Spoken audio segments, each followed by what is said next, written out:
So here's my pitch to you. My pitch to you is that when we look at chapter 6, we'll come back to the content of chapter 6 again in chapter 8. But for right now, just when we look at bottom of page 1 and all of page 2 of our exam, and we look at chapter 6, we're going to see how what we understand about the truth table gives us rules for making inferences. Okay? What sort of inferences? Well, we already know that we've got inferences like the following.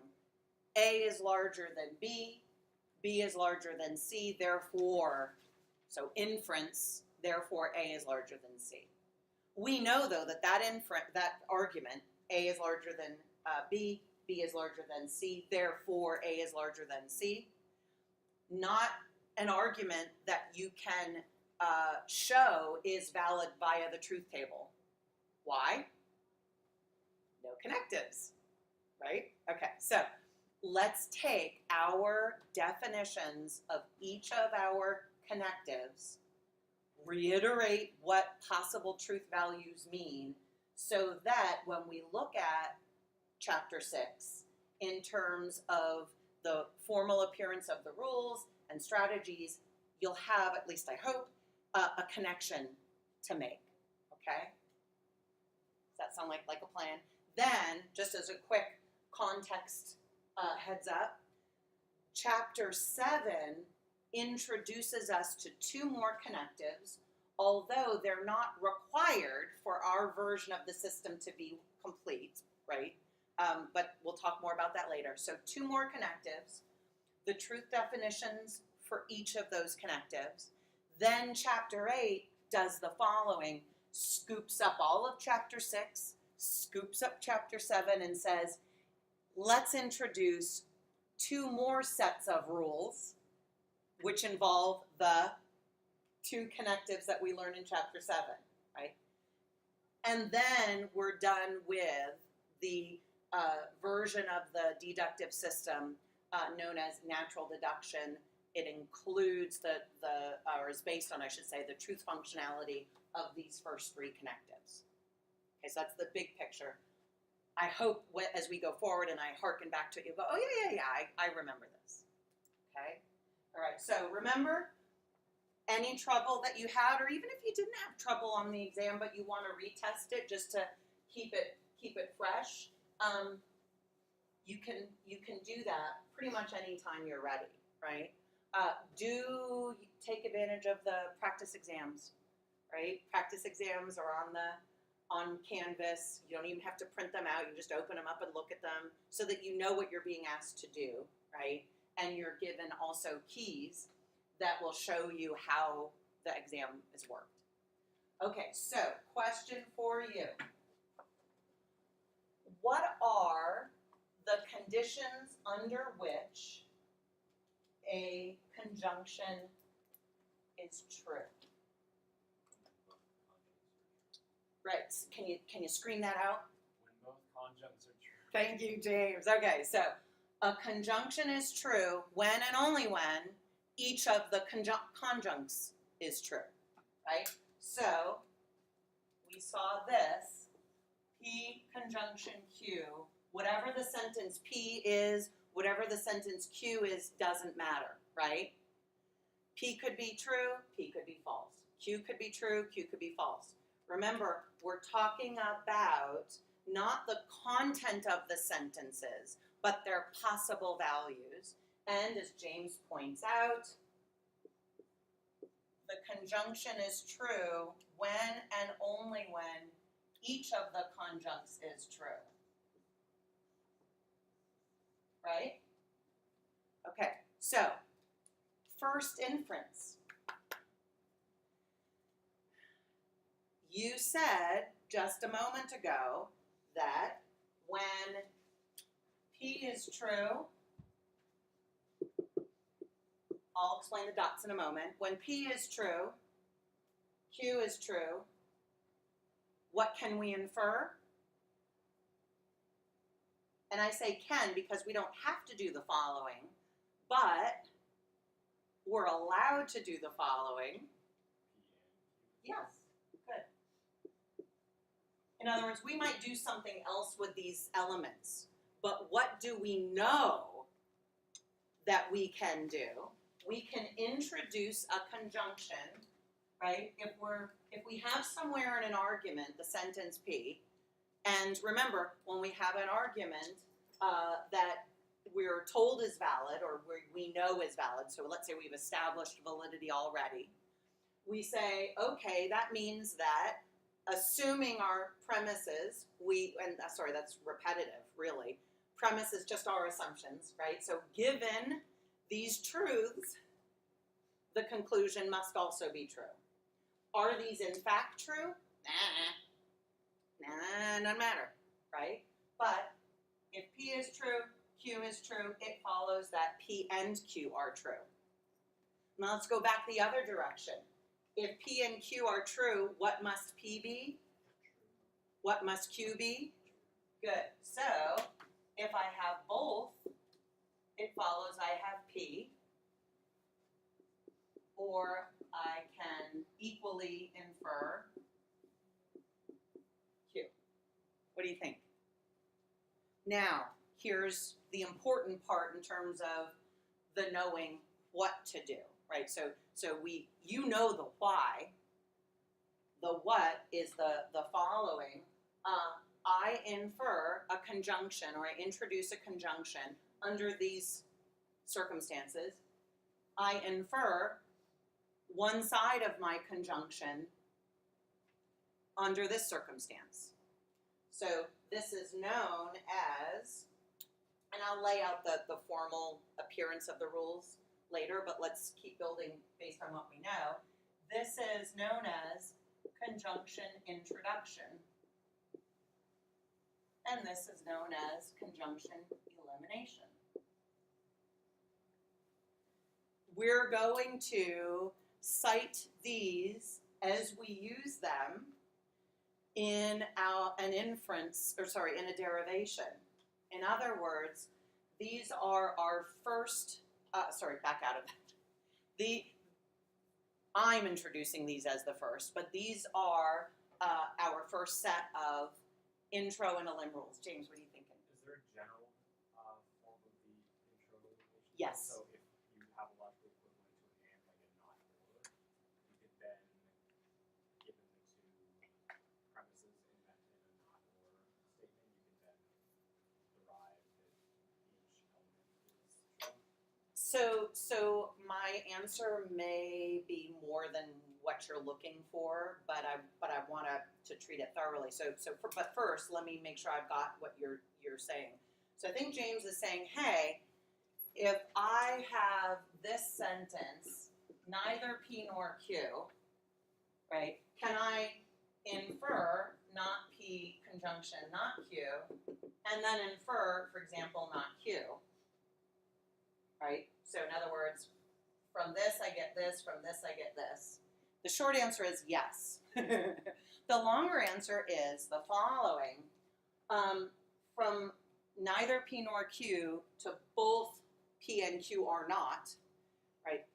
This move in some versions of our system is given as a rule. It's called a replacement rule. It's called a substitution rule. It is, you'll remember from chapter 3, it's a De Morgan's equivalence. So why are you allowed to infer one from the other? Because of the truth table equivalence. Throw these two sentences into a truth table, and you'll see they say the same thing, which is to say they have the same truth values on each row of the truth table in the column under the main operator, main connective. So in some versions of the system, you can just replace one with the other.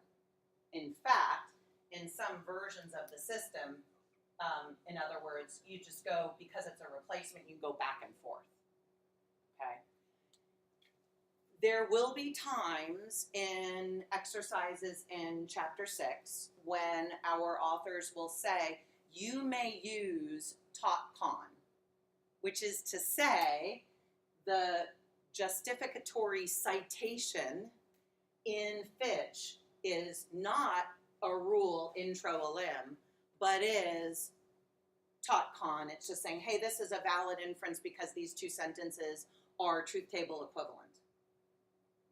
And if two sentences are truth table equivalent, you can infer one from the other and vice versa. Yeah? Now, most often, however, let's go back here. Most often, however, because we are given a set of intro elim, intro elim, intro elim for each one of our connectives. Is that, oh, no, for some, I thought it was me because I left my phone on. Oh, but, no, it's here.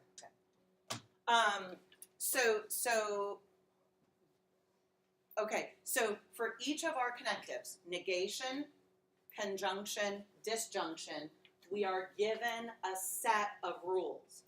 How do I create? How do I dismantle? Right? How do I introduce? How do I eliminate a connective? Okay? That is, in a lot of ways, harder work for us. We've got a restricted set of rules.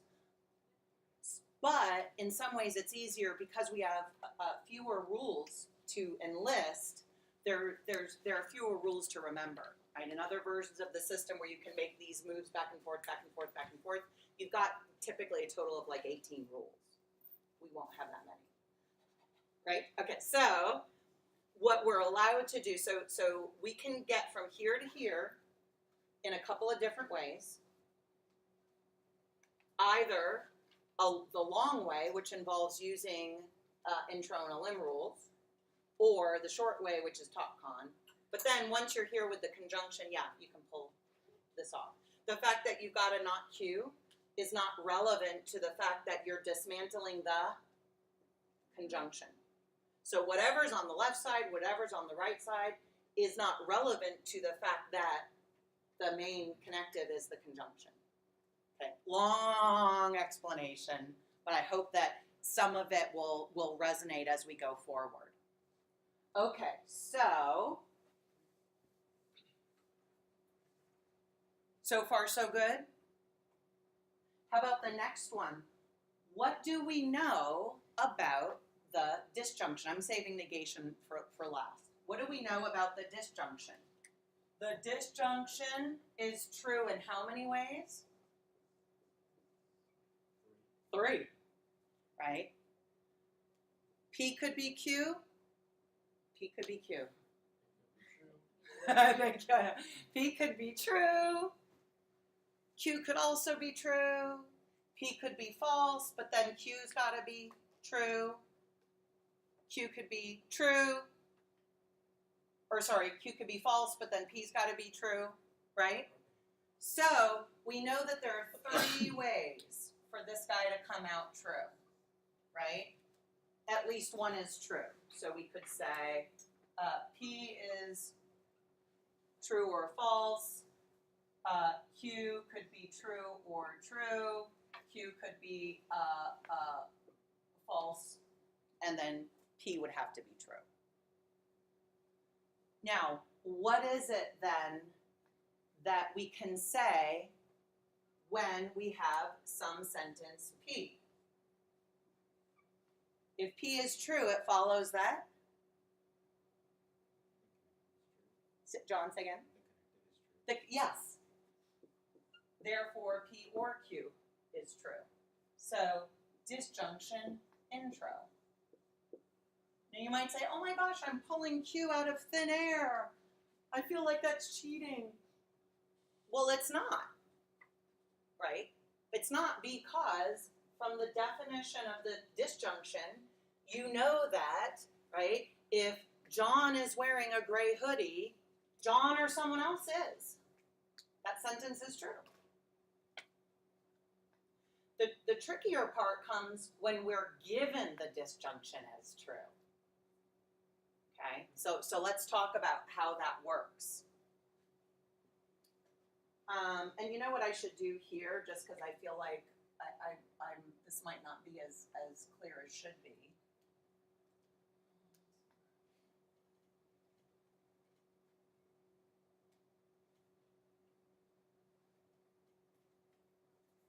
So that could be true. Yeah, I'm going to leave it as is. You know the truth definitions. I'm bad at making a nice visual for the possible combos without just laying out the whole truth table. Okay, so how are we so far, right? If it's true that John is wearing a gray hoodie, it's true that John or someone else is. Okay, now, as I mentioned, the trickier part happens here. If I'm told, I'm given the sentence or, right, and I want to prove some sentence S, right, how am I going to do that? Well, let's look at what's known as a proof by cases, right? Now, I can use the following example for either political party. So I'm not I'm not trying to take a political stand here, but as you all know, whoever happens to be in the occupant of the White House in the United States, that's the person who typically gets the most attention, right? So needless to say, lots of articles, one of which I read that went something like this, proof by cases, right? The person argues the following, so summarizes the reasoning and then gets into the details.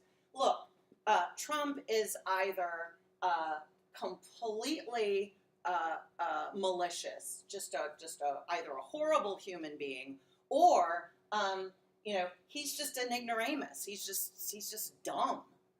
But in either case, it's really bad for the country, right? So whether he's a malicious demon, or he's just a complete dunderhead, right? In either case, bad for the country. And then they go off to try to prove that, right? What they're basically saying is it doesn't matter which one is true. This could be true. This could be true. Heck, they both could be true. You could be a malicious idiot, right? So either this is true or this is true. Maybe both are true. It doesn't matter. We get to the same point in either case. Same point, disjunction. Okay? You could say the same if it were Hillary Clinton who had won the election, right? People will say, look, either Hillary's behind Pizzagate, or she did the wrong thing by using personal or non-governmental email servers while she was Secretary of State. In either case, she's just a horrible candidate, right? So you could do the same thing, whether she's behind Pizzagate or she used the servers that she shouldn't have done. It follows that she's a terrible candidate. Right? Proof by cases. That's what we've got here with what's known as disjunction elimination. Right? So here's how the thing looks. I have this disjunction and I want to prove the sentence. Right? Here's how I do it. I say, I don't know which one of these is true. Let me assume P is true. And from that, I will derive the sentence I want, right? So remember, it's either the case that the occupant of the White House is a malicious person or is just a complete dunderhead, right? But in either case, bad for the country. Or this person is behind Pizzagate or misused the servers. In either case, bad candidate. Well, I don't know which one it is, so let's assume P. And then from that, I derive S. Immediately after, I assume Q. As soon as I get my first derivation, I assume Q, and I'm for S. So that I say when I'm out, look, I've got S in either case. Now I'm going to put a bar here, not a bar, sorry, a vertical line, just so that we're making clear that this disjunction is the first, I'm sorry, I'm trying to go too fast. Let me slow it down. Let's bring it down a notch. I'm putting the vertical line here to show that this is the main sequence.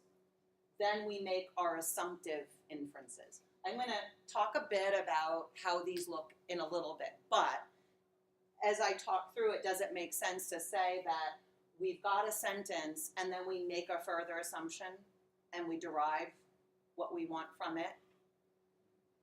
Yeah? Okay. So before moving on, let's just very quickly summarize what we're dealing with.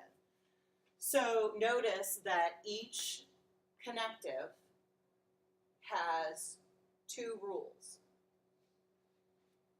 We have an intro and an elim. Intro and elim. In addition, we say that we've got a certain sort of layout. Now, what I'm going to do, for just the sake of visual clarity, but I'm going to show you the way that the rules lay out formally. I'll also show you how you can look at them in Fitch itself. I'm going to just go ahead and erase here. So P, Q, P conjunction Q, right? So the technically correct presentation, at least in terms, no, let me back out of that.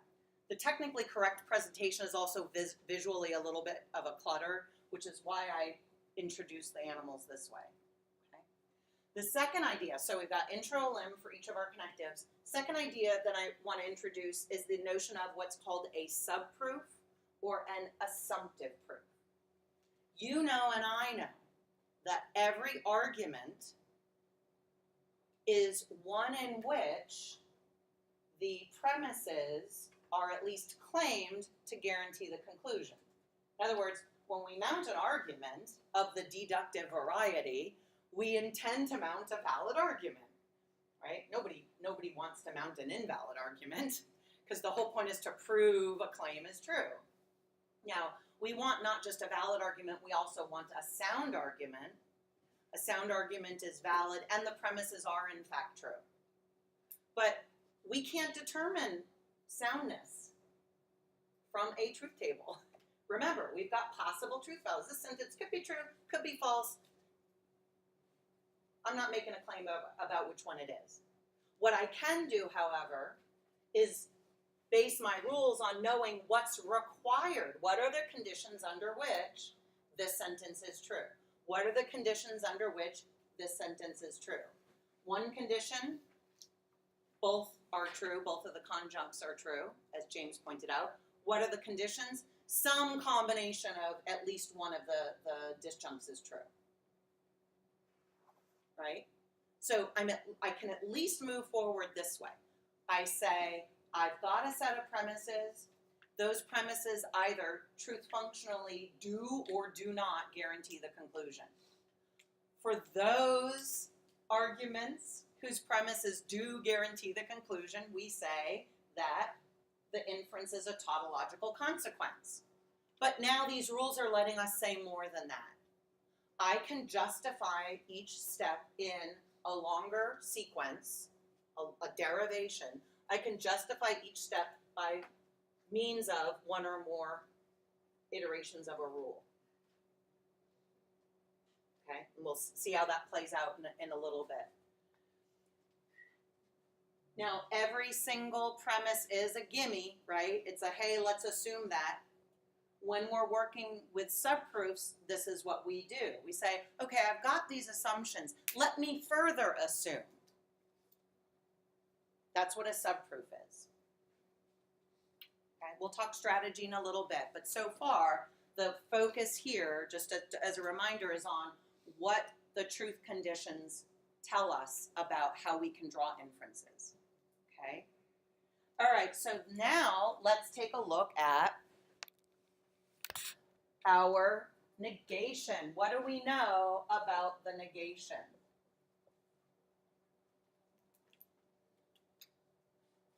The negation's truth values, right, are always the opposite, right, of the sentence that is negated. So how are we going to understand negation intro, right? What's the rule that lets us introduce a negation that's not there already? And how do we eliminate by way of the truth table?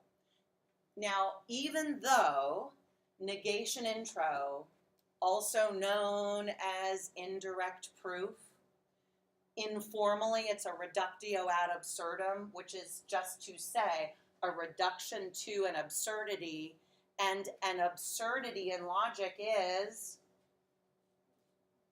a contradiction.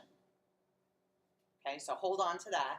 Let's start with negation and lim, just because it's less complicated. Right. So negation elimination, and we use this pretty infrequently in this course, in this version of the system we're learning. But it still is, you know, one of a pair of rules, right? Our authors love symmetry. So we need intro and elim rules. Just like go back to chapter 2 with the identity symbol, which is not a truth functional connective, right? But there was a rule to introduce an identity symbol and to eliminate it. We never, we can use it, but we just don't use identity intro. It's a rarity that we use it. But for the symmetry of the rules, we have intro. What do you guys think? Do you see why we can move from two negations to an affirmed sentence? Pull off the negations. Why? Because two negations are equivalent truth functionally to the affirmed sentence, right? So you can run through this really quickly. You know that if P is true, not P is false, not false or not P is true. And you can go the other way as well. If P is false, not P is true, not true is false. Yeah? Okay, now I'm going to ask us to go back to our truth table to try to make sense of negation intro. And doing so is, I hope, also going to help us make sense of the importance of a contradiction. So, does everybody remember, sorry, just thinking about it makes me smile. The little kid we made cry?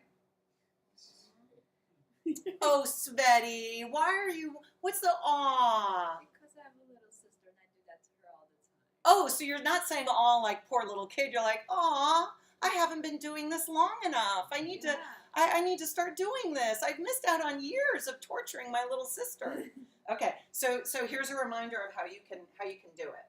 Right, so I have candy in my left hand or in my right hand.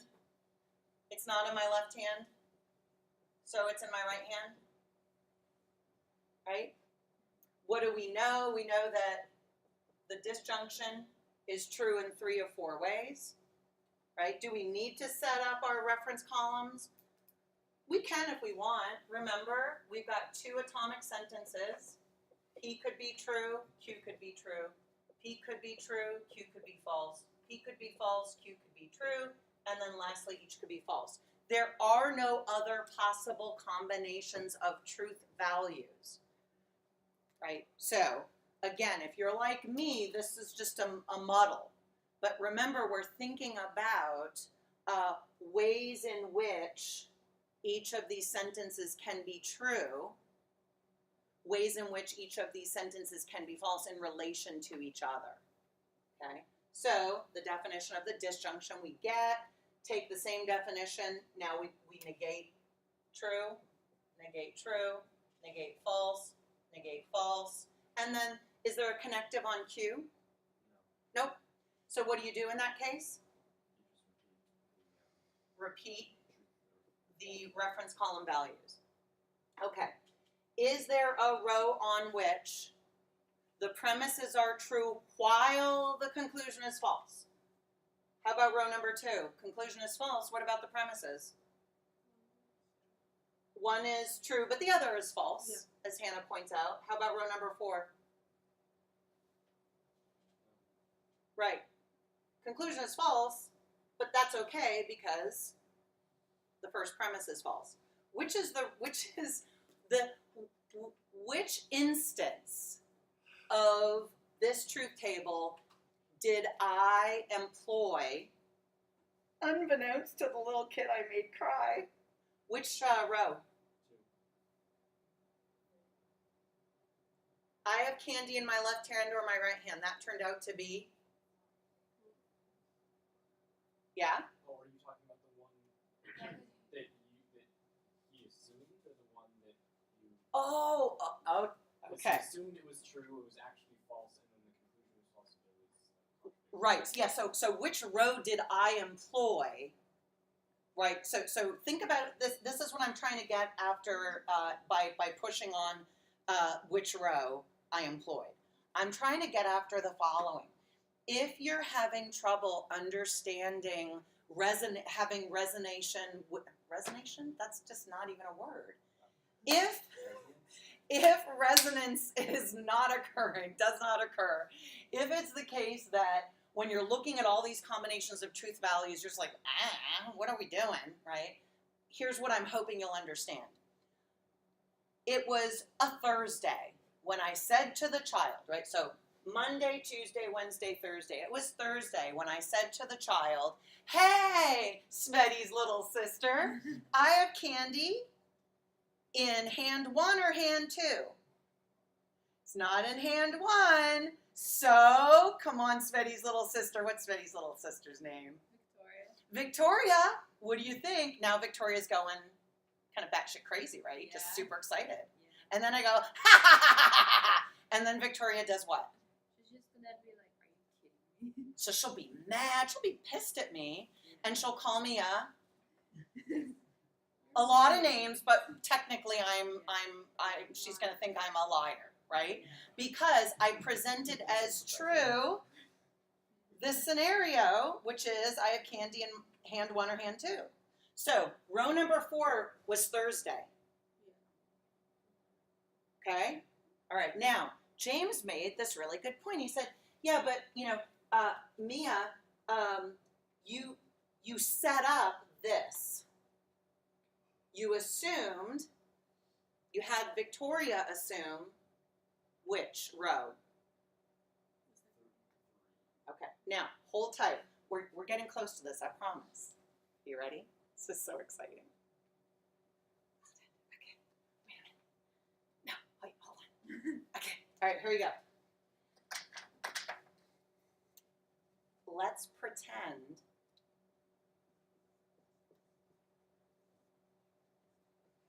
that the argument is invalid. Does it make sense? Right, so here is what's known as an indirect truth table. And this is going to help us make sense of our negation intro rule. And then I'll also tell you an inappropriate story that may reinforce what we're doing with negation intro. Okay, how do I pretend this argument is invalid? We know it's valid because there is no row on which the premises are true while the conclusion is. And as James pointed out, row number 3 is what I presented to Victoria. And then Victoria realized I'm a liar. Okay, how are we doing? Okay. Tell me how I'm going to pretend that the argument is invalid. Assume what, James? Beautiful. Assume the conclusion is false while the premises are? Okay. Yeah?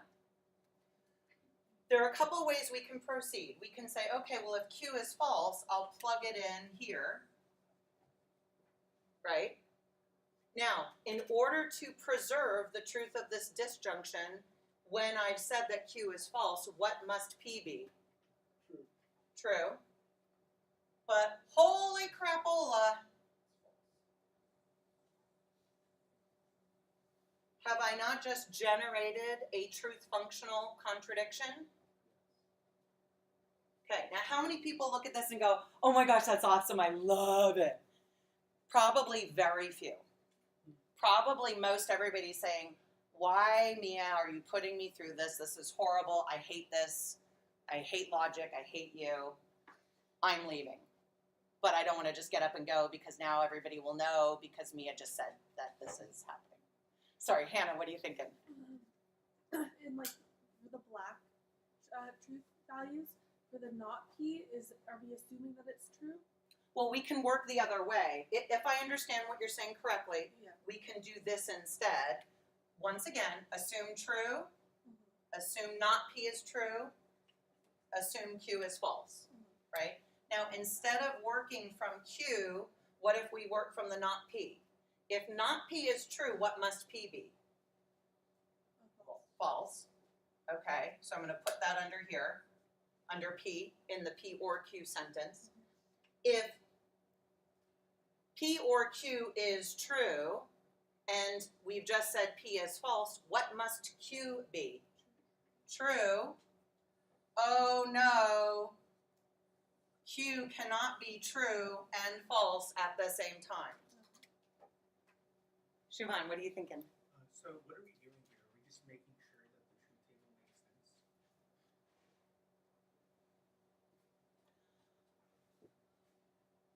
sense? Okay, so let's reformulate what you've said. So Siobhan's got this great question.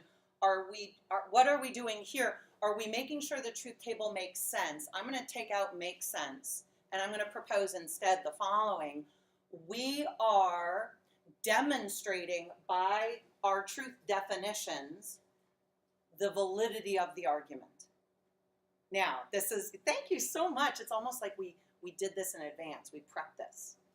Because Schuman's question lets us make sense of negation intro. Okay. When you know your argument is valid, so let's say you either eyeball validity or you have constructed a truth table. Let's say you've got like 8 premises. I mean, that's a crap ton number of rows. But you've gone ahead and you've generated your truth table for this. You found that the argument is valid, right? A really efficient way to demonstrate that validity, which is to say a really efficient way to prove the conclusion, is to pretend the argument is invalid. Right? So let me throw the rule on the board and then let's push on this idea even more. So here's how negation intro works. If we want to generate a negation, and by the way, we can do this with any valid argument, but I'm trying to lay the groundwork for strategies here. If we want to prove a negation sentence, we assume that the conclusion is false, and then we generate a contradiction. Now, I'm going to explain that symbol in more detail, but short story is, this is the contradiction symbol. And once we generate the contradiction in our subproof, let me push this up just a little bit so it's abundantly clear, visually anyway. Once we generate the contradiction, we say, oh, a contradiction is impossible to maintain. Right? This is a necessarily false sentence. A valid argument does not end with a necessarily false sentence. That just contradicts the point of, the definition of a valid argument. So that means that this assumption is false. Okay, so let's put Schumann's great question to work with what may, for some of you, be an inappropriate example. I love all manner of inappropriate examples. Okay, so you're in what you took to be a deeply, deeply committed relationship. Your lovey-dovey is the light of your life. As Nabokov says about Lolita, light of my life, fire of my loins, my sin, my soul, Lolita. I mean, this is how big a deal your love is, right? Of course, Lolita, maybe not the best example. Pedophilia, not good. So stay away from that. But, you'll remember this, right? Okay, so lovey-dovey, you've been in this relationship for a long time, right? And you guys, you have a good thing going. Everything's easy peasy, right? And so it doesn't bother you when lovey-dovey starts calling you saying, hey, you know what? I got to work late. And just so you know, I'm not in my office. I'm down on the 5th floor in the conference room there because a bunch of us are working really late. We can't all fit into my office. And, you know, I've just stepped outside, you know, calling you from my cell because I just want to I love you, but I'm working late. Like, okay, lovey-dovey, no problem. And this goes on and on and on and on. After a while, though, lovey-dovey, things don't feel right, you know? Lovey-dovey comes home, you know, takes a shower immediately when that's not lovey-dovey's, you know, habit, right? You know, doesn't just throw clothes in the hamper, like, you know, puts them in the wash and washes them. It's just sort of like weird stuff that's just not normal in the relationship. So you say, hey, lovey-dovey, is everything okay? Right? I mean, you're not seeing somebody else, are you? No. I wouldn't do that. What? No, it doesn't. You're saying it does. You're accusing me. And I'm saying no. Who do you think I am? I can't believe you'd think that about me. I'm so deeply offended. And you know what? I'm working late tonight. Okay, so this goes on, right? I mean, lovey-dovey is not going to admit to anything. So what do? You're like, okay, lovey-dovey, everything's fine. Everything's great. Lovey-dovey calls, steps out of the conference room, right? At the end of the month, you grab the cell phone bill, right? Because now you're going to demonstrate the problem. Okay, cell phone bill comes in, right? Now, you call the cell phone company and you say, hey, I see that the cell phone calls are pinging from this one area, but my understanding is that the cell tower next to Lovey-Dovey's office is where the pinging should originate. Does this make any sense? I don't know, I'm like making stuff up with cell phones, but this right? Okay.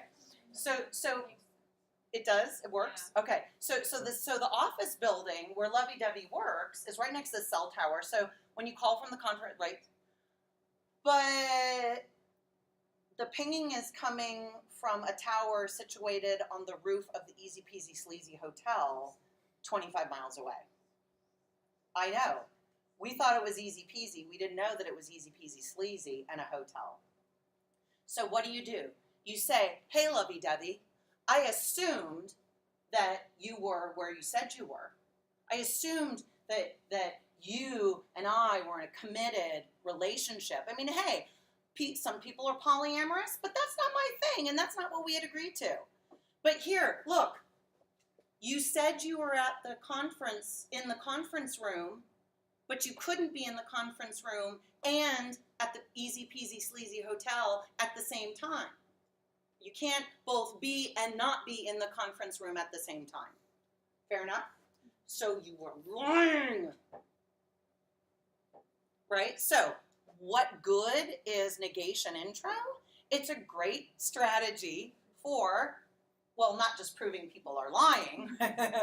It's a great strategy for showing that a certain assumption generates it cannot be held, it generates a contradiction. And that's what the indirect truth table does. How are we doing? Does that make some sense? Right, so this would be something like, therefore, Lovey-Dovey is cheating on me. Well, let's assume Lovey-Dovey's not cheating on me. What, right? How are we doing with this? A-okay? James, what are you thinking?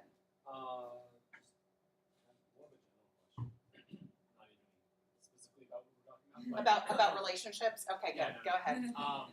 When you have that sort of vertically oriented argument, what is that called? Because that's called the truth table.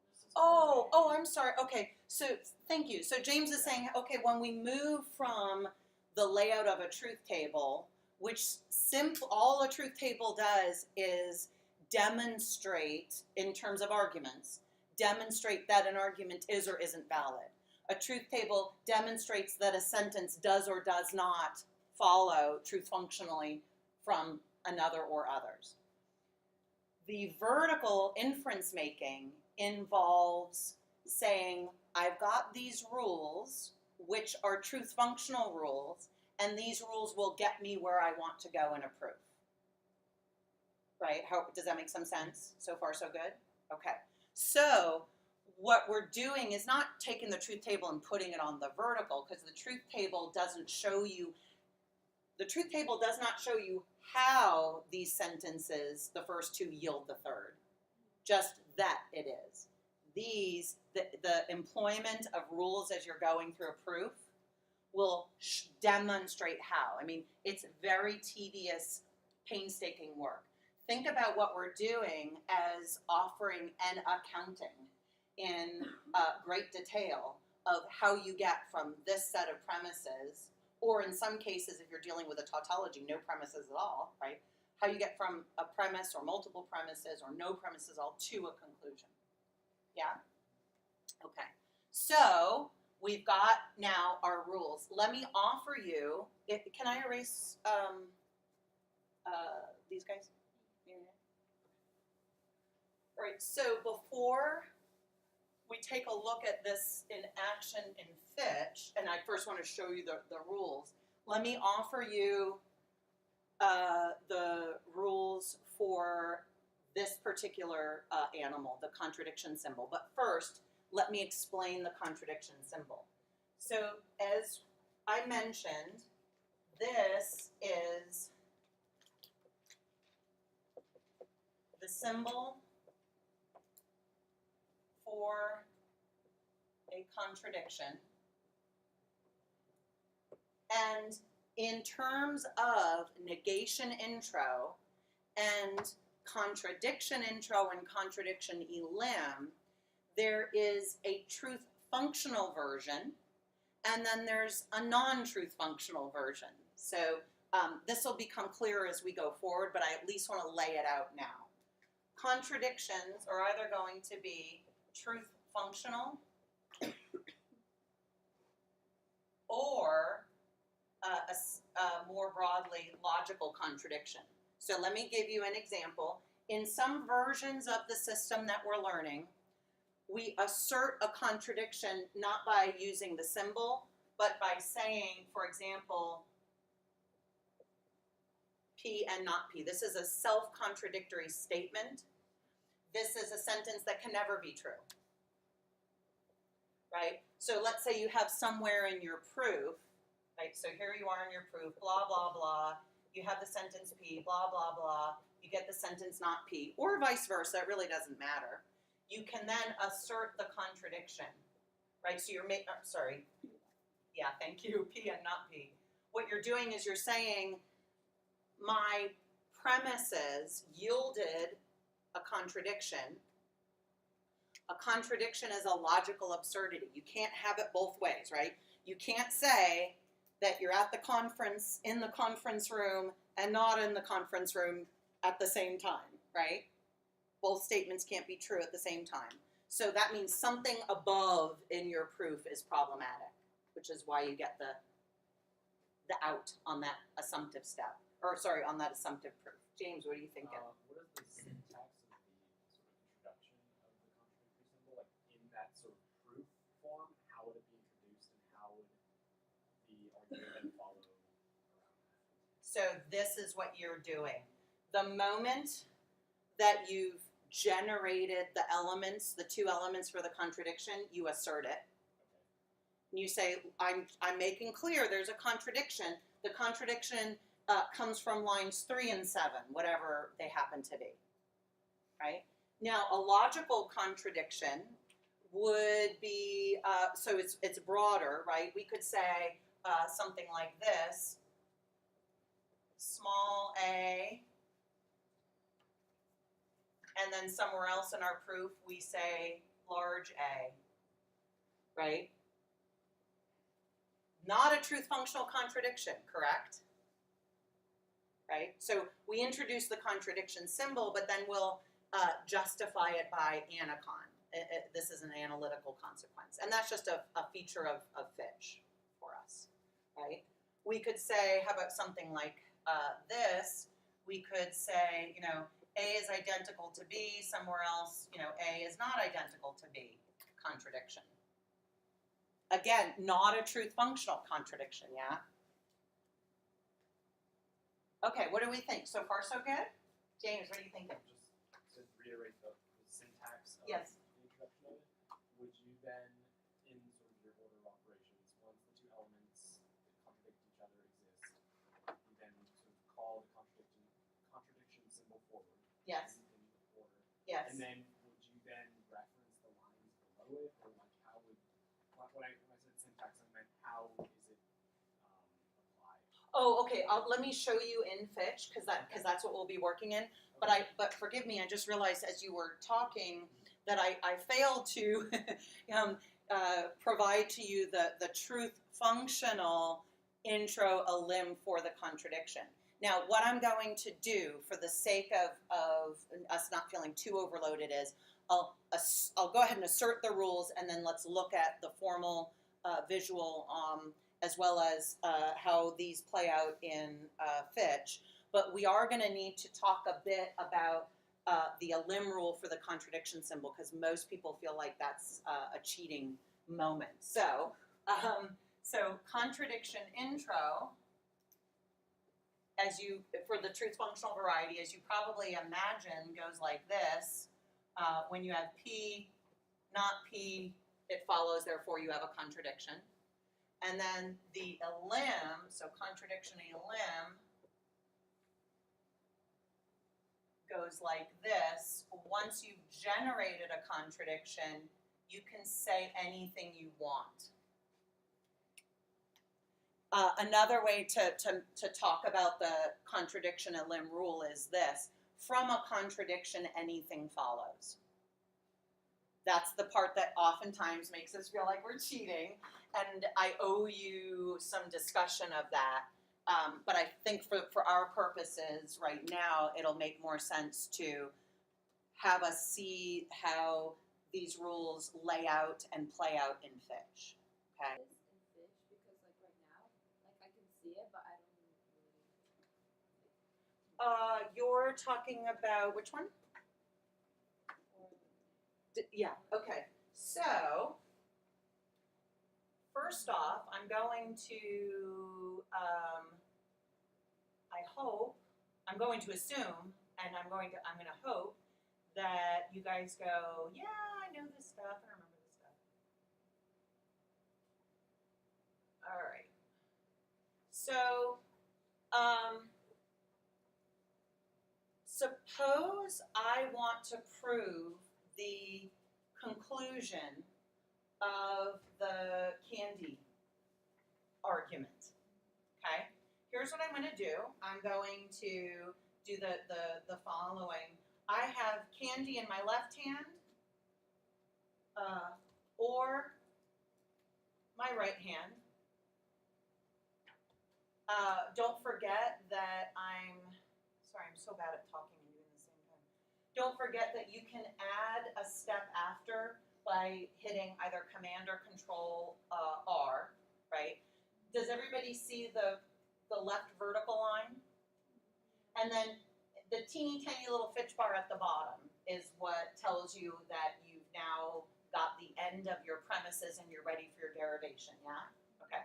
So I've got candy in my left hand or my right hand. Victoria, candy's not in my, wait, we said left, right? Yeah. Correct, okay. And then I'm gonna go ahead, you don't have to do this, but I'm gonna go ahead and put our goal here. So I think both James and Sveti are asking how we employ these rules. Okay, we need to talk strategies. Here's why. The vast majority of our work involves thinking strategically. More specifically, it involves looking at what you want, namely your goal or the conclusion of your argument, and working backward from it. Now, there are two strategies that you can employ here. One strategy is look at your conclusion and say, this goes back to Schumann's great point, look at your conclusion and say, I don't believe you, right?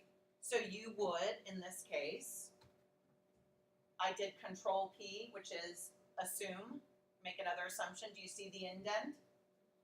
I don't believe you. And what do I want?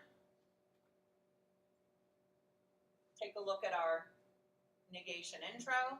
I want to generate a contradiction so I can get out and say my assumption is false. Now, technically, that means introducing a second negation, right? After which you eliminate it. Okay, so this is one way to go. Now, James, I haven't got to your awesome question yet. Hold tight. Let me do this. Is there any reason why there's two empty lines after 3? Yes. And I'm gonna let me set these bad boys up, and then I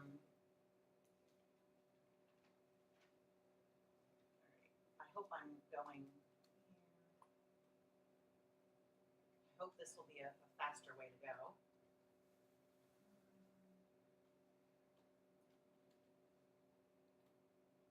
And then we want R. I'm not going to put the goal on this side just because I'm trying to save time. Now here's another strategy. My disjunction needs to be eliminated. So let me assume the left side. What do I want? My goal, right? Get out of that. Assume the right side. What do I want? My goal. So I can say, in either case, candy's in my right hand. Okay, now, couple of things to think about here. First, just as a reminder, I've given you the bones, the structure, the outline of each strategy. Okay? Now, James asked this question, why do you have gaps? Well, remember the connect the dots that we used to do when we were kids? At least I remember, right? I don't think I was particularly good at it, but anyway, you know what? You've got these dots, and the image is implicit. And when you connect the dots by drawing lines from one dot to another, you make the image explicit. So this, James, is a version of connect the dots. I've given myself the framework, right? The strategic framework for the argument. For the derivation. Okay, how many people go yes? And by the way, some of you might be saying, I'm not sure, I kinda, right? But what's our basic feeling right now?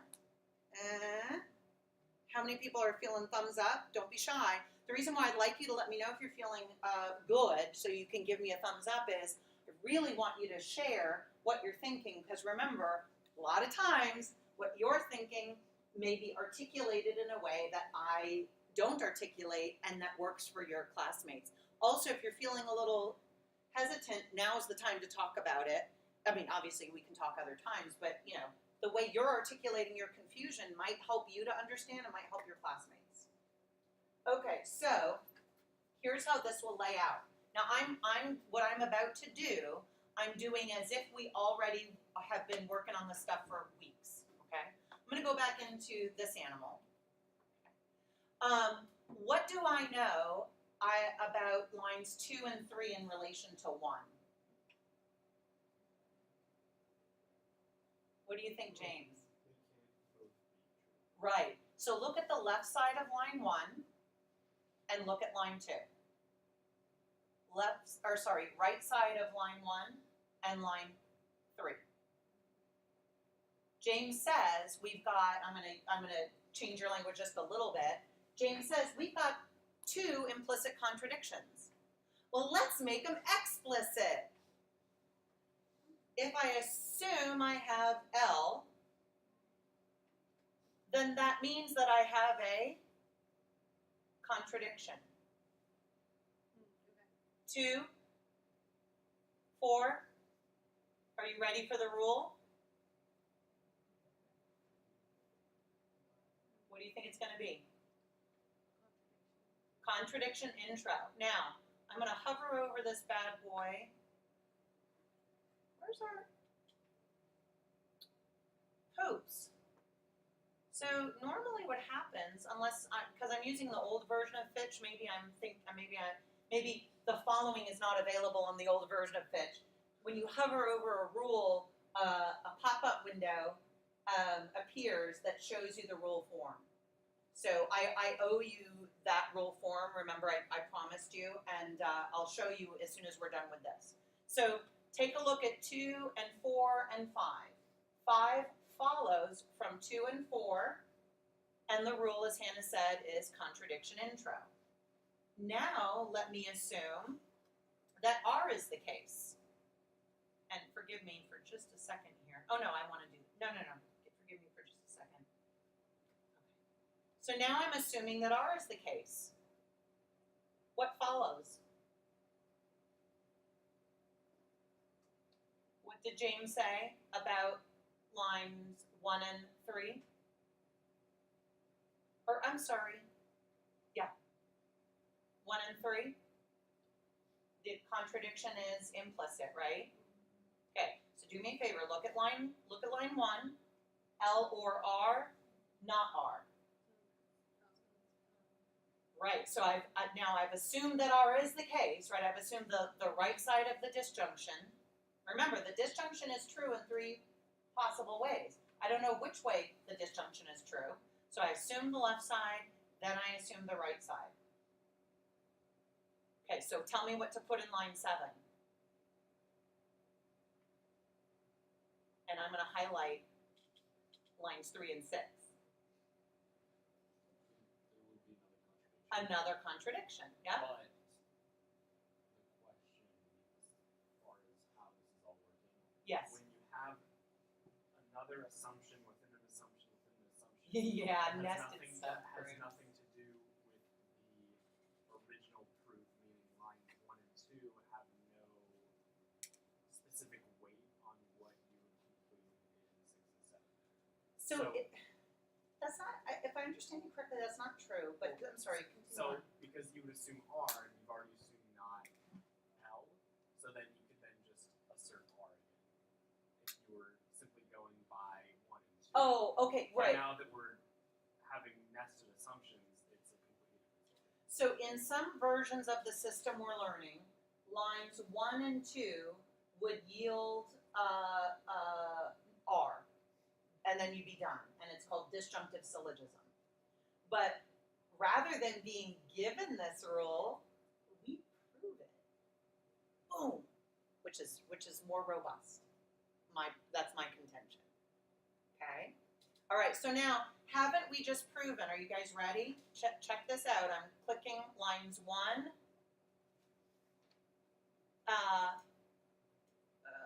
Oh no, I needed to get out of that. Hold on just a second. I've got the wrong stuff here. Hold on. Oh, yeah. Sorry, hold on. No. Hold on.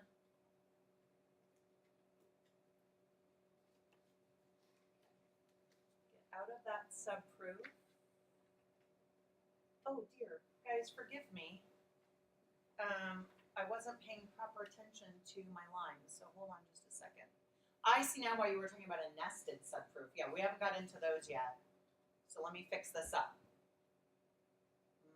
My error, and I apologize. So then we want, what? Okay, Are you happy now? a little bit. Yeah. Well, you gotta yell at me when I do stupid stuff. I didn't know it was stupid. Sure you did.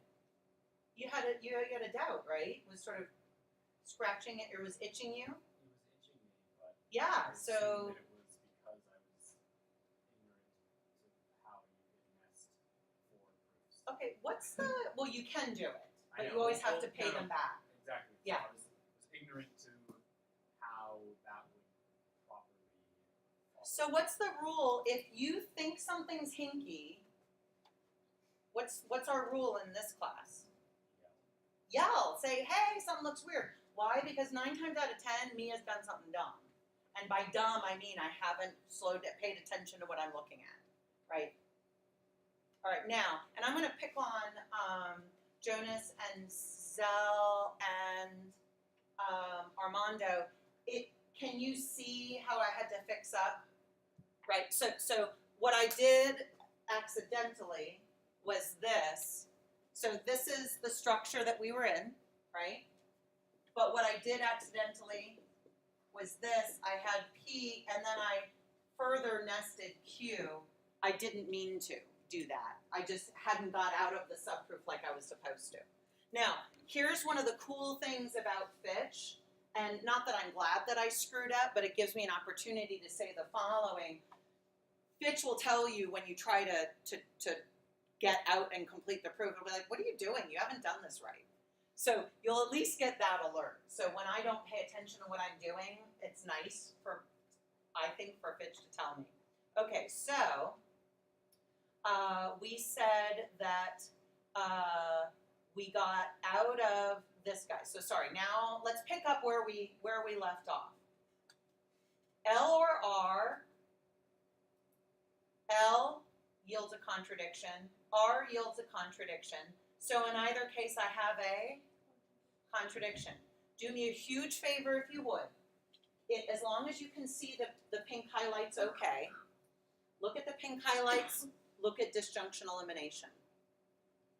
And again, you know, remember I had inadvertently nested the subproof. We will nest subproofs. We'll double nest and triple nest subproofs. That was an error on my part. And James was wondering about that. But does it make sense now to say, Oh, yeah. yeah? Okay, so I apologize for confusing things. So can you guys see that when I highlight 1, 4 to 5, 6 to 7, right, that those citations show up to the right of the inference at line 8. Now the rule is elimination of the disjunction. And by the way, let's go back just a little bit, just to make sure we're all clear on where we are. We've got L or R, not L. Well, we want R. Let's assume that we don't have R. Let's assume that this argument is invalid. This is another way to put what Shimon was asking after earlier. Let's assume this argument is invalid. Let's assume that the conclusion is not a logical consequence of the premises, right? Now let's further assume that L is the case. But we've said that L is not the case, so there's a contradiction. Check the step, I get a check mark. Get out of that subproof, immediately start the next subproof. So it's part of a successive subproof sequence. Let me assume R. Well, but I've already assumed not R is the case. So I've got another contradiction. Check the step, it checks out. Now I say, from either side of my disjunction, I've generated a contradiction. So in either case, right? So either this person is malicious or is an imbecile, but in either case, but in either case, not good for the country. Or this person's part of Pizzagate, or this person misused servers, in either case, not a good candidate, right? We've done the same thing here. That's the structure of the thing. Let's check it. Woo! We get a check mark. Now we go back to our original structuring subproof. Not R follows from lines 3 through 8, which includes, and this is, I'm sorry, James, what I thought you were after earlier. You're using every line that's given and derived, right? Once you dispatch a line, it's likely you don't use it again. What rule did we use? What was our strategic assumption? Negation intro. And then at line 10, we eliminate the negation. Hannah, what are you thinking? Why is step 9 necessary? You're clever. Step 9 is technically what you do when your assumptive step is a negation.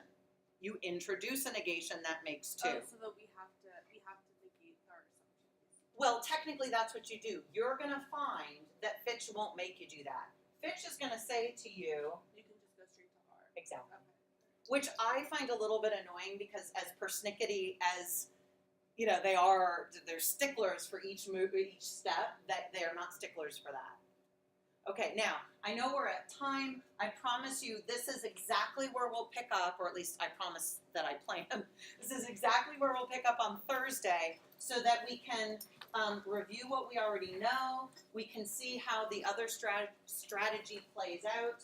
And we can then focus more on strategies. Oh, and I owe you an explanation of contradiction elim. Okay? Remember, if you want to retest exam 2, you let me know when you're ready, and then we'll do it. Thank you. Thank you.